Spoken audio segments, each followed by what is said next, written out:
चूक निशाना हैरत अंगेज, फिर कहर बर पाएगा रैम्पेज। ऑपरेशन सिंदूर, रैम्पेज से पाक का घमंड चूर चूर।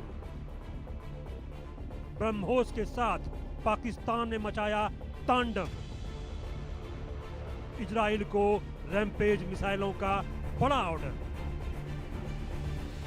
ऑपरेशन सिंदूर की सफलता के बाद भारतीय सशस्त्र सेनाओं को और पावरफुल बनाने की कवायद चल रही है। यही वजह है कि भारतीय वायुसेना इजराइल से बड़ी संख्या में रैम्पेज एयर टू ग्राउंड मिसाइलें खरीदने की तैयारी कर रही है। रक्षा सूत्रों की माने तो वायुसेना में इस मिसाइल को हाई स्पीड लो ड्रैग मार्क 2 के नाम से जाना जाता है। इसे सुखोई फाइटर जेट, जगुआर और MiG-29 जैसे लड़ाकू विमानों में पहले ही शामिल किया गया है। सूत्रों के अनुसार इन मिसाइलों के ऑर्डर को जल्द पूरा करने की प्रक्रिया चल रही है और उम्मीद है कि जल्द ही मंजूरी मिल जाएगी। इसके बाद भारतीय वायुसेना अजय, अचूक और अभेद्य हो जाएगी। पूरी खबर समझिए। दरअसल ऑपरेशन सिंदूर में सफलता के बाद भारतीय वायुसेना इजराइल से रैम्पेज मिसाइलों का बड़ा ऑर्डर देने जा रही है। इन मिसाइलों का उपयोग पाकिस्तानी ठिकानों को नष्ट करने के लिए किया गया था।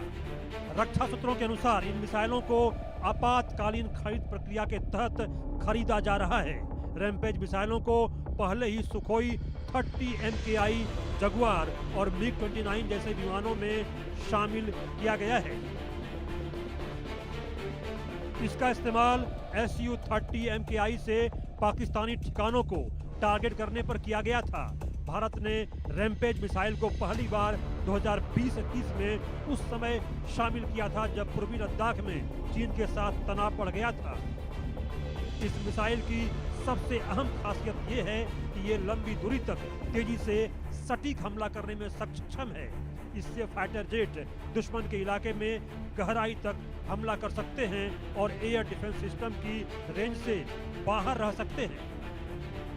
रैम्पेज को शामिल करने से Su-30 MKI फाइटर की हमले की क्षमता काफी बढ़ चुकी है।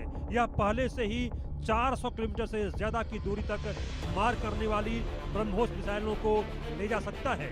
वायुसेना अब इजरायली मिसाइल को दूसरे लड़ाकू विमानों में भी लगाने के विकल्पों पर विचार कर रही है। इसके साथ ही मेक इन इंडिया पहल के तहत इस हथियार को भारत में बनाने पर भी विचार किया जा रहा है। इससे आने वाले समय में बड़ी संख्या में इसे शामिल करने का रास्ता खुल जाएगा। Bureau report, India news.